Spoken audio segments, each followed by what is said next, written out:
My name is Manoly Traycoff. I was born March the 14th, 1929 in Greece, in a town called Florina. And we migrated here in 1936 in Elwood, Indiana. And my father was working on WPA. We were on welfare. And then we migrated to Gary, Indiana in 1940. He got a job in the mill.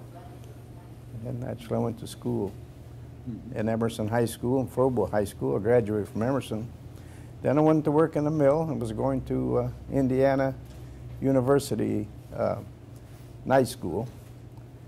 And in '51, October, they drafted me into the Army. And I says, well, I'm not a citizen. The man says, yes, you are. You took the oath. If you stepped over the line, you're an automatic citizen. So, being that, I thought I was a citizen of this country. And I found out later, after I got married, I was telling a gentleman, I didn't have no papers, so when I went to immigration, they said, you're not a citizen now. I said, what are you talking about? He says, you were a citizen while you're in the Army, but you're out of the Army now, so you're not a citizen. I said, I'm in the inactive reserves. That doesn't count unless they call you. So I didn't become a citizen of this country till July 17th, I got the paper, of 1957. We had a couple of times they tried to come in, but they didn't last long. It just lasted maybe an hour and a half, not even 2 hours, hour and a half or something. And then it wouldn't. Then we had patrols that would go out to see how far close they are and this and that. It was mostly sit and watch, wait. They were not taking any ground. We're just where we were. But you did have to repel attacks. Right. Yes, that's all we did, repel attacks. How close do you suppose you ever got to the enemy? Enemy? Yeah. I could say maybe 100 feet, not closer than that. I see. Yeah, because what we do is we'd put barbed wire and put cans on there. Sure.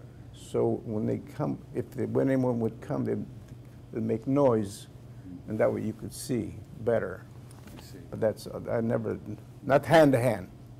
Come 2 or 3 months before you rotate, because if you on a front line, you got 4 points a month, and you needed 36 points to come back.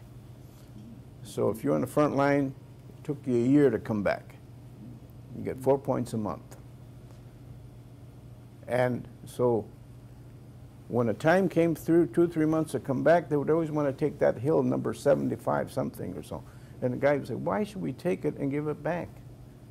And there'd be a lot of casualties. That's the only thing we couldn't understand.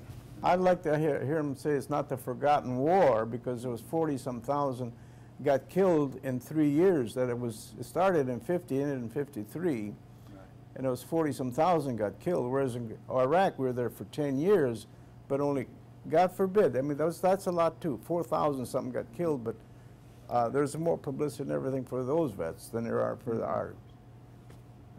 And like I say, same with the Vietnam vets. There was a lot of casualties there. But this was, I guess, too soon after the Second World War, you know. It stayed with me a long while, and and even when I came back, I would have nightmares.